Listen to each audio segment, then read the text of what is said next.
నమస్తే అండి. Thursday family అంతా కలిసి అమ్మ వాళ్ళ ఊరు వెళ్ళామండి.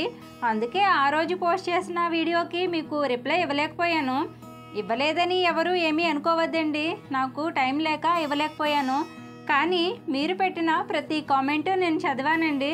చాలామంది అత్తయ్య చేసిన స్నాక్స్ గురించి అడిగారు. వాటి గురించి నేను మీకు వేరే వీడియోలో చెప్తానండి. ఇక ఈ వీడియో ఏంటంటే, మేము అమ్మ వాళ్ళ ఊరు ఎందుకు వెళ్ళాము, వెళ్ళిన తర్వాత ఇక్కడ మేము ఏమేమి చేసామో, అలాగే మీలో చాలామంది సుమా నీ హెయిర్కి సీక్రెట్ ఏంటని అడుగుతున్నారు కదా.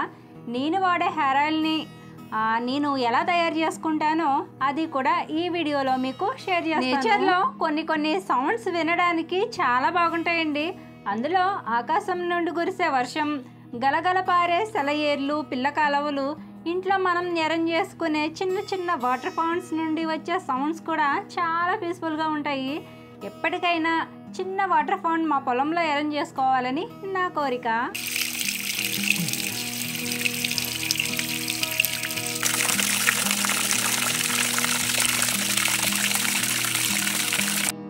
చూసారా నా వాటర్ ఫౌంట్ని ఎలా అరేంజ్ చేసుకున్నానో? ఎప్పుడో అరేంజ్ చేసుకునేలోగా పొలంలో ఉన్న కొన్ని రాళ్ళు తెచ్చుకొని అవన్నీ ఒక చోట పేర్చి 2 నిమిషాలు ఆ రాళ్లపై వాటర్ ట్యూబ్ పెట్టుకొని ప్రస్తుతానికి ఇదే నా వాటర్ ఫౌంట్ లాగా సాటిస్ఫై అవుతున్నాను. మనకున్నవి పెద్ద పెద్ద కోరికలే అయితే అవి తీర్చుకోవడానికి ముందుగా చిన్న చిన్న ప్రయత్నాలు చేస్తే అసలైన కోరిక తీరడానికి టైం వచ్చినప్పుడు మనం చెయ్యాలనుకున్న పనిని ఇంకెంత బెటర్గా చేయొచ్చో మంచి ఎక్స్పీరియన్స్ మనకి వస్తుందని నా ఫీలింగ్. ఇక అమ్మ వాళ్ళ ఇంటికి వచ్చాక ఫస్ట్ నేను చేసిన పని ఏంటంటే, రాగులు శుభ్రంగా కడుక్కొని ఆరబెట్టుకున్నాను. ఈ రాగులు నేను అమ్మ వాళ్ళ ఊర్లోనే కొనుక్కున్నానండి. కేజీ 40 రూపాయలు, 2 కేజీలు కొనుక్కున్నాను. ఈ రాగులు ఈ సమ్మర్లో వాడడం చాలా మంచిది కదా, అందుకే ఇవి కొనుక్కున్నాను. వీలైనంత వరకు నేను ఏవి డైరెక్ట్గా వాడనండి. ఎండలో పెట్టేవైతే ఎండలో పెడతాను, కడిగేవైతే కడిగేసుకొని స్టోర్ చేసుకుంటాను. ఈ రాగుల్లో చాలా డస్ట్ వేస్ట్ కూడా ఉంటాయి.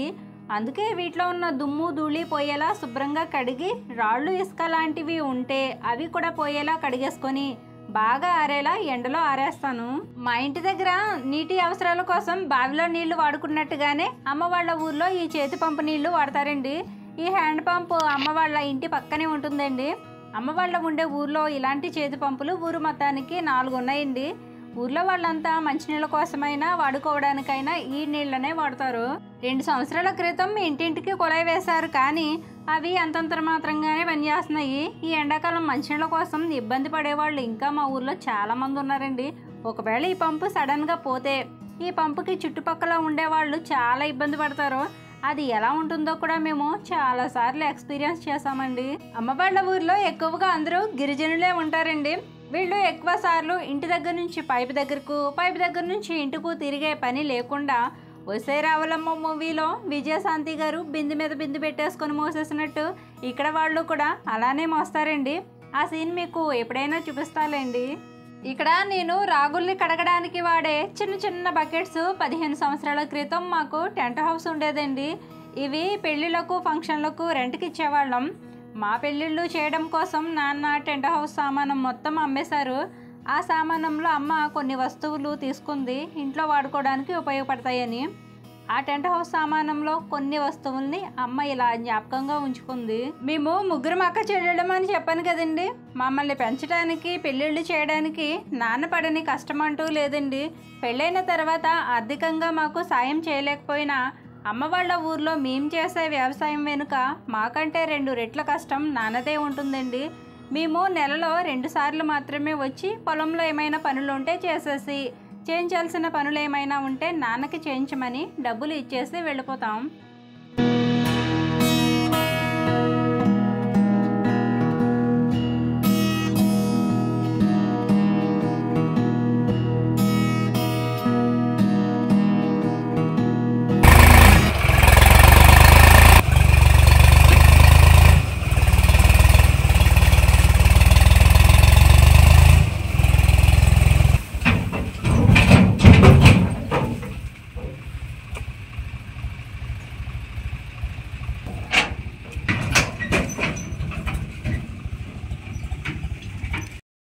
ఇప్పుడు మేమెందుకు ఇక్కడికి వచ్చామంటే, మార్చి, ఏప్రిల్, మే నెలలో పొలంలో చేయించాల్సిన చాలా పనులు ఉంటాయండి. మా పొలంలో మేము రసాయనిక ఎరువుల్ని చాలా తక్కువగా వాడుతున్నామండి. అంటే మొక్క పైభాగానికి మాత్రమే పెస్టిసైడ్స్ని యూజ్ చేస్తున్నాం. మట్టిలో మాత్రం యూరియా పిండి లాంటి ఎరువుల్ని వాడకుండా పశువుల ఎరువుల్ని వాడుతున్నాం. ముందు ముందు ప్రకృతి వ్యవసాయం చేయాలన్నది నా కోరిక. దీనికి నాకు మా ఇంట్లో వాళ్ళ సహకారం కూడా ఉంటే నేను తప్పకుండా చేయగలను. మా పొలంలో ఫామ్ హౌస్ చుట్టూ కొన్ని రకాల కూరగాయలని వేసామండి. ఈ కూరగాయలన్నీ 70% ఆర్గానిక్ అండి. మిగతా 30% కూడా ఆర్గానిక్ వేలోనే పండించాలని ప్రయత్నిస్తున్నాం. ఈ కూరగాయలన్నీ అమ్మ నాన్న పండిస్తారండి. అమ్మ వాళ్ళకి కిరాణా షాప్ కూడా ఉంది. ఖాళీ టైంలో వచ్చి మొక్కలకి నీళ్లు పెట్టుకోవడం, మొక్కల్లో ఉన్న గడ్డి పీకడం, మొక్క మొదట్లో మట్టి తవ్వడం లాంటి పనులన్నీ చేసుకుంటారు. మీరు ట్రాక్టర్తో పశువుల ఎరువుని వేయడం చూసారు కదా. ఒక ట్రాక్టరు ట్రక్కు పశువుల ఎరువు వచ్చేసి 2000. ఆ ఎరువుని ట్రాక్టర్లోకి వేసిన కూలీలకు, ట్రాక్టర్ ట్రాన్స్పోర్ట్కి కలిపి 2000. మొత్తం ఆ ఎరువుకి 4000 అయిందండి. ఆ 4000లో ఇంకో 1000 రూపాయలు వేసి నాన్నకి ఇచ్చేస్తే మిగతా పనులన్నీ నాన్నే చూసుకుంటారు. ఇక ఇక్కడికి వచ్చిన ఫస్ట్ రోజు ఉదయం నేను రాగులు కడిగి ఆరబెట్టుకుంటే మా వారు మా నాన్న కలిసి పొలంలో పశువుల ఎరువుని వేయించారు. ఆ తర్వాత నాటుకోడిని కోసి ఇచ్చేస్తే నేను కూర వండేశాను. ఈ నాటుకోడిని ఇప్పుడు ఎందుకు కోసామంటే పల్లెటూర్లలో వ్యవసాయం చేసే ప్రతి రైతు పొలంలో పండిన పంటను మొట్టమొదటిగా హార్వెస్ట్ చేసే ముందు ఫస్ట్ ఒక కోడిని పొలానికి కోసిన తర్వాతే పంటను కోయడం స్టార్ట్ చేస్తారు.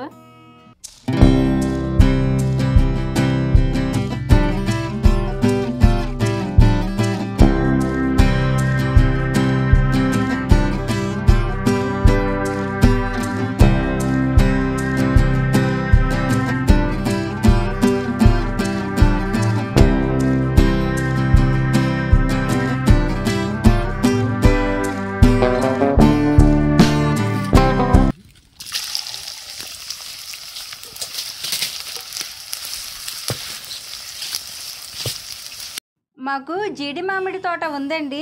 అది ఇప్పుడు పిందే కాపుతో పాటు హార్వెస్ట్ చేయడానికి రెడీగా ఉంది. అందుకే ఈ కోడిని కోసి జీడి పిక్కలు కోయడం స్టార్ట్ చేస్తాం. ఇప్పుడు నేను మా పద్ధతిలో నాటుకోడి కూర ఎలా వండుతానో చూసేయండి.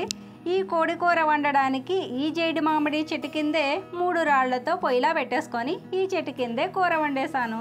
ఈ కూర వండడానికి ఫస్ట్ పెనంలో ఆయిల్ వేసుకొని, ఆయిల్ వేడైన తర్వాత ఆనియన్ వేసుకొని, ఆనియన్ ఫ్రై అయిన తర్వాత చికెన్ వేసుకొని, చికెన్లో ఉన్న వాటర్ మొత్తం దగ్గర పడేంత వరకు ఫ్రై చేసుకోవాలి.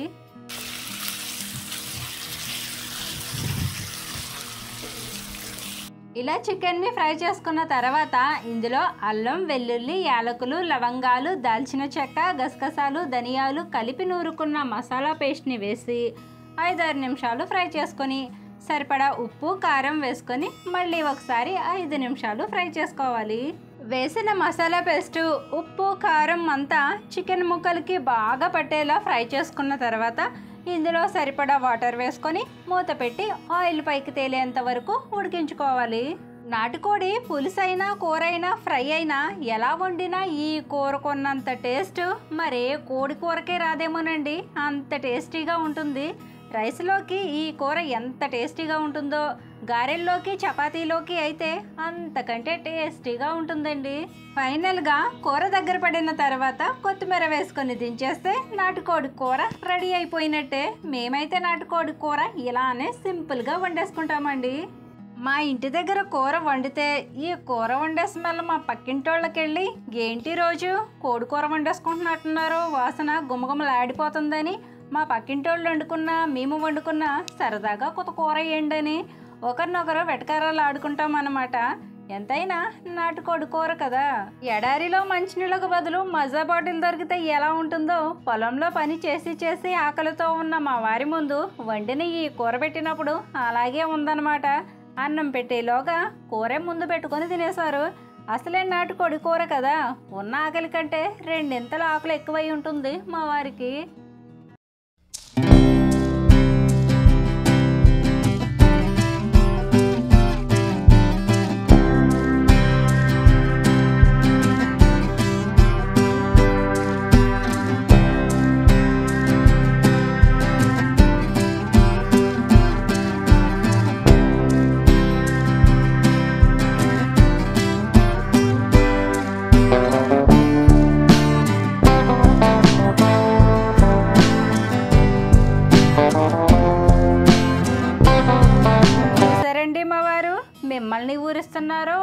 ఎవరిని ఊరిస్తున్నారో తెలియకుండా అందరినీ ఊరించుకొని తింటున్నారు.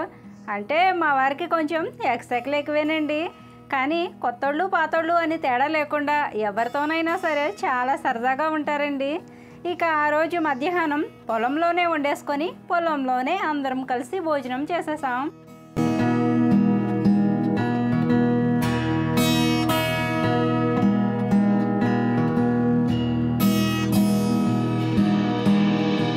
వంట చేసేసుకొని భోజనం చేసేసి చేలో నుంచి ఇంటికి వచ్చేసరికి టైం 2 అయిందండి.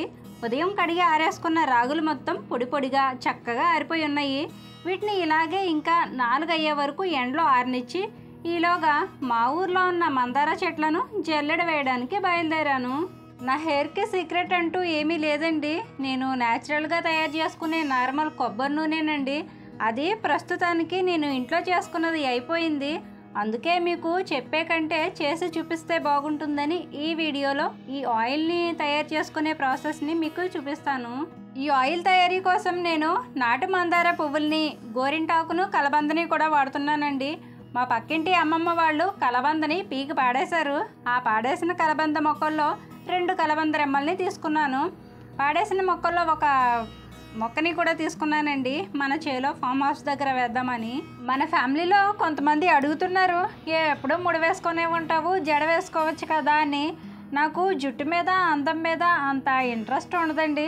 అందుకే ముడి వేసుకునే ఉంటాను. కాకపోతే అందమైన ఆరోగ్యమైన న్యాచురల్గా మనం తినే ఫుడ్ని బట్టి వస్తాయని నేను అనుకుంటాను. హెయిర్ ఫాల్కి, హెయిర్ గ్రోత్కి ఎన్నో రకాల ప్రొడక్ట్స్ని వాడుతూ ఉంటారు. కానీ వాటికి పెట్టే డబ్బులు మంచి ఫుడ్ కొనుక్కొని తింటే మంచిదని నా అభిప్రాయం. ఫర్ ఎగ్జాంపుల్, నేను 10 రూపాయలు ఫెయిర్ అండ్ లవ్లీ కొనుక్కునే బదులు 10 రూపాయలు పల్లీలు కొనుక్కొని తింటే మంచిది అనుకుంటాను. ఓకేనండి, ఇది సమ్మర్ సీజన్ కాబట్టి ఈ సీజన్లో దొరికే వాటితో మాత్రమే తయారు చేస్తున్నాను. అదే వర్షాకాలంలో అయితే ఇంకా చాలా రకాలు వేసి తయారు చేస్తాను. ప్రస్తుతానికి పొయ్యి మీద ఓ గిన్నె పెట్టుకొని అందులో కొబ్బరి నూనె వేసుకొని నూనె కొంచెం వేడయ్యాక పై తొక్కలు తీసేసుకున్న కలబంద గుజ్జుని వేసుకోవాలి. ఈ కలబంద గుజ్జు మిక్సీ పట్టి వేసుకుంటే తొందరగా నూనెలో మరుగుతుంది. అమ్మ వాళ్ళ మిక్సీ సరిగా పని చేయట్లేదు. అందుకే నేను చిన్న చిన్న ముక్కలుగా కట్ చేసి వేసుకున్నాను. ఈ కలబంద నూనెలో మరగడానికి 1 గంట అయినా పడుతుందండి. అందుకే మిక్సీ పట్టి వేసుకుంటే మంచిది. పైగా ఈ నూనె మరిగేటప్పుడు మంట కూడా చిన్నగానే ఉండాలండి, లేదంటే నూనె క్వాంటిటీ తగ్గిపోతుంది. అందుకే చిన్న మంటపై నెమ్మదిగానే మరగనివ్వాలి.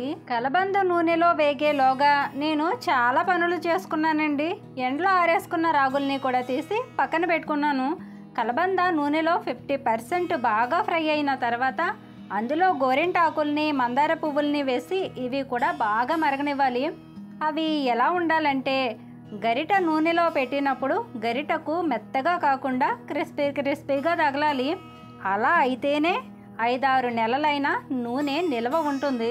ఇలా తయారు చేసుకున్న నూనెను నేను ఎలా వాడతానో మీకు నెక్స్ట్ వీడియోలో షేర్ చేస్తానండి. ఎందుకంటే ఈ వీడియో కంప్లీట్గా చేయడానికి నాకు టైం సరిపోలేదండి. మేము అమ్మ వాళ్ళ ఇంటికి బుధవారం పిల్లలు స్కూలు, ట్యూషన్ కూడా అయిపోయిన తర్వాత నైట్ బయలుదేరి వచ్చామండి. గురువారం పొలంలో పనులన్నీ చేసుకుని శుక్రవారం మధ్యాహ్నం బయలుదేరి సాయంత్రానికి ఇంటికి వచ్చామండి. శనివారం ఒక్కరోజే నాకు టైం ఉంది. ఈలోగా ఇంట్లో వంట పని, ఇంటి పని కూడా చేసుకోవాలి కాబట్టి టైం లేక కంప్లీట్గా చేయలేకపోయానండి. ఇక ఈ నూనె మరిగేలోగా చేలో మా నాన్న వాళ్ళు ఏం చేస్తున్నారా అని చూడడానికి వెళ్ళాను. వాళ్ళు చేలో జీడి మామిడి మొక్కలకు నీళ్లు పెడుతున్నారు. ఇది సమ్మర్ సీజన్ కదండి. ఈ సీజన్లో మొక్కలను చాలా జాగ్రత్తగా కాపాడుకోవాలి. మా ఊరు నుంచి ఈ ఊరు వచ్చి ఇక్కడున్న మొక్కల్ని చూసుకుంటూ వ్యవసాయం చేసుకుంటూ మా జీవితం అయితే ఇలా సాగిపోతుందండి. నా నెక్స్ట్ వీడియోలో ఇంకా చాలా విషయాలు మీతో షేర్ చేస్తానండి. ఓకేనండి, ఈ వీడియోపై మీ ఒపీనియన్ ఏంటో కామెంట్ చేసి మీకు ఈ వీడియో నచ్చితే తప్పకుండా లైక్ చేయండి. మరో మంచి వీడియోతో మళ్ళీ వస్తాను. ఉంటానండి. నమస్తే.